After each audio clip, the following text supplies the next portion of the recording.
À bâbord, 63-45, toute la vapeur.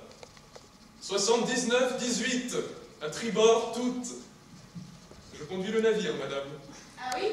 Maintenant, cela ira tout seul. Ah, quelle tempête nous avons eue. N'est-ce pas, madame? Mes flacons d'eau de Cologne ont été brisés comme verre et ma malle a été inondée. Il doit y avoir des fissures dans le navire. Vous êtes à quel étage? Au deuxième, madame, cabine 193, à côté du tableau électrique et de la nurserie. J'entends toutes les sonneries, tous les cris d'enfants, les conversations des domestiques parce qu'ils sont assis sous le tableau électrique, et les réflexions des nourrices parce qu'elles s'occupent des enfants, j'entends tout. Vous n'avez pas de chance, monsieur. Non, madame, je n'en ai jamais eu. J'entends aussi la nuit une espèce de bruit de chaîne qu'on traîne sur du fer. Ça doit être la chaîne de l'encre. Vous croyez qu'on jette l'encre en pleine mer? Je ne crois pas, madame. Je ne sais pas ce qu'ils font avec, madame, mais ils y touchent. Ils touchent à tout dans ce navire, madame. C'est peut-être nécessaire à la navigation. Moi, j'habite au premier, à côté de... Je ne vous demande pas, madame. Si je connaissais le numéro de votre cabine, je lirais votre nom en regard sur la liste des passagers. Je préfère votre incognito. Monsieur, vous pourriez lire mon nom. Ce serait un incognito tout de même. Justement, madame, je m'affligerais peut-être de ne savoir de vous que votre nom. Moi, je m'appelle Georges. Je viens de Paris et je suis explorateur. Explorateur? Oh! Cela ne mérite pas tant, madame. Vous allez explorer la Sierra Nevada? On l'a tant fait. Ah. On a dû le faire. Je vais explorer Mexico. C'est plus difficile et plus fécond. Vous croyez? Sûrement, madame. Vous parlez la langue? La langue. Bah, c'est bien l'espagnol qu'on parle là-bas, non? Je ne peux pas vous dire, madame. Il faut commencer une exploration pour le commencement. En explorant, j'apprendrai quelle langue ils parlent là-bas. Et quand j'aurai appris quelle langue ils parlent, j'apprendrai la langue en vivant avec les indigènes. C'est plus pratique.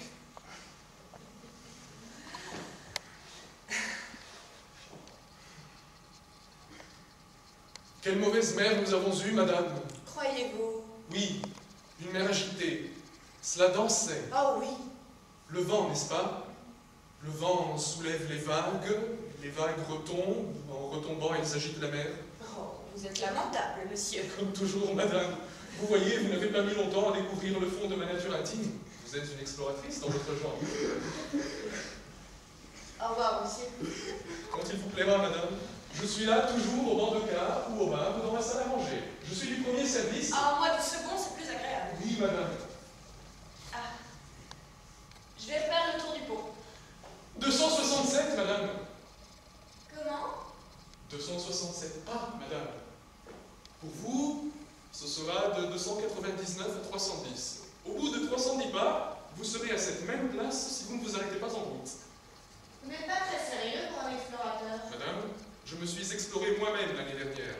Et quand on a fait une chose pareille, croyez-moi, on ne peut plus prendre au sérieux aucune espèce d'exploration. Vous êtes drôle. Comme tous les explorateurs, madame, il faut séduire l'indigène. C'est une question de vie ou de mort. Je sais que si vous voulez marcher sans vous arrêter, vous devrez faire par jour une centaine de fois le tour du navire. Mettons 1500 fois pendant la traversée pour fixer un chiffre rond. Non. Oui, madame, sans vous fatiguer. Ah, taisez-vous, taisez-vous. Je préfère m'asseoir là et ne plus bouger. Oui, faites cela. Oh, mais il n'y a donc pas de distraction sur cette traversée. Le déjeuner, le dîner, le sommeil, le repas. Le mail de mer pour ceux qui l'aiment. La lecture. L'écriture, le calcul mental. Oh, qu'elles sont longues, ces traversées. Vous vous ennuyez déjà? Vous vous ennuyez déjà, madame? Vous êtes seule sur ce navire, madame? Il n'est pas en bas dans la cabine. Qui? Monsieur votre mari? Mon mari est mort. Oh. Il y a longtemps? 1 an et 6 mois. Ah. J'ai quitté mon demi-deuil pour voyager. Oui, bien sûr. Ce sont des choses bien douloureuses. Je pense bien, madame. Partir si vite, en pleine jeunesse. Oh, mon mari n'était pas très jeune, il avait 68 ans. Ah, j'aime mieux cela. Comment? J'aime mieux cela. Lui, que faisait-il avant sa mort? Il était sous-directeur des douanes. Je vous blâme, madame. Je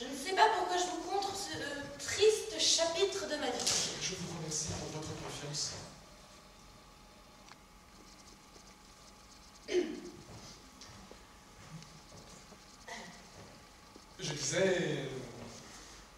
Que disais-je? Oui, je disais, vous êtes seule sur ce navire, madame? Seule? Pas tout à fait. J'ai 548 compagnons puisque nous sommes 549 passagers. Oui, madame, naturellement, bien sûr. Et vous ne comptez pas les enfants? Oh. Ils existent, madame. Je suis même bien obligé d'en tenir compte. Comme je vous l'ai dit tout à l'heure, ma petite cabine est voisine de la nurserie et...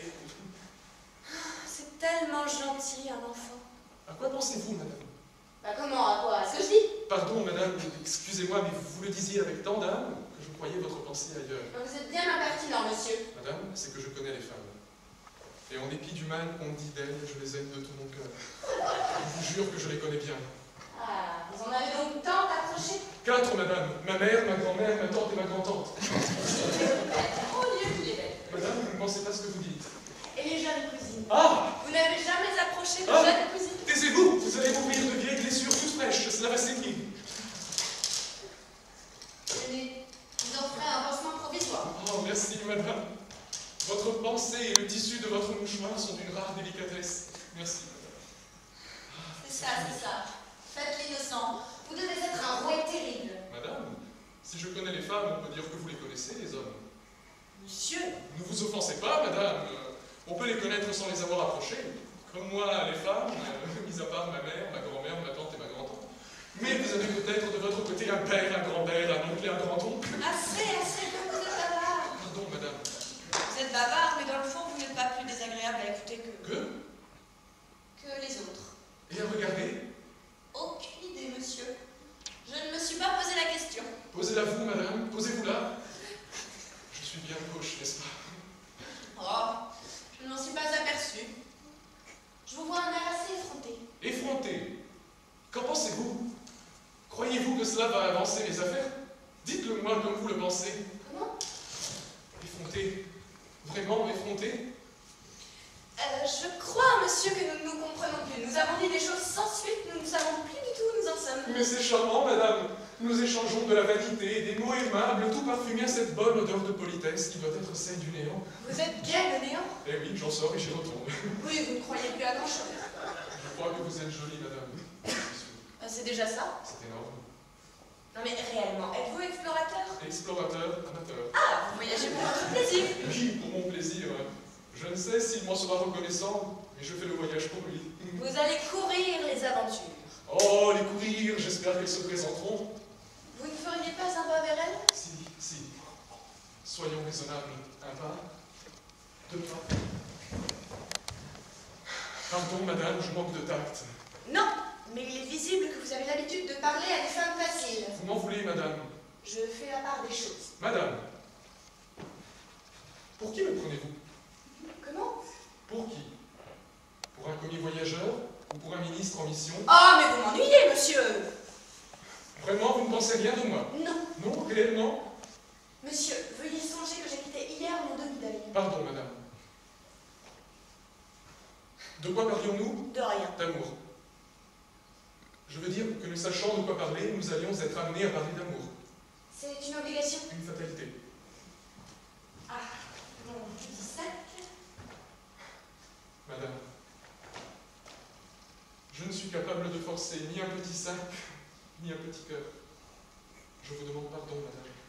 Vous le pouvez. Je le puis et je le fais. Je ne fais pas plus parce que je ne peux pas plus. N'en parlons plus. Je ne parlerai plus de rien, madame.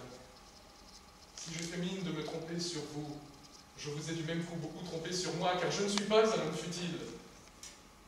Eh bien, vous pouvez le réparer. Espérons-le, madame. Espérons-le. Je suis un garçon très sérieux. Oui.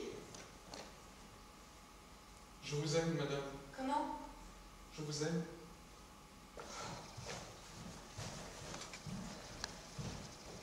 Oh, comme elle me juge mal. Je vous aime. Oui, je vous aime. Évidemment, elle ne peut pas me croire.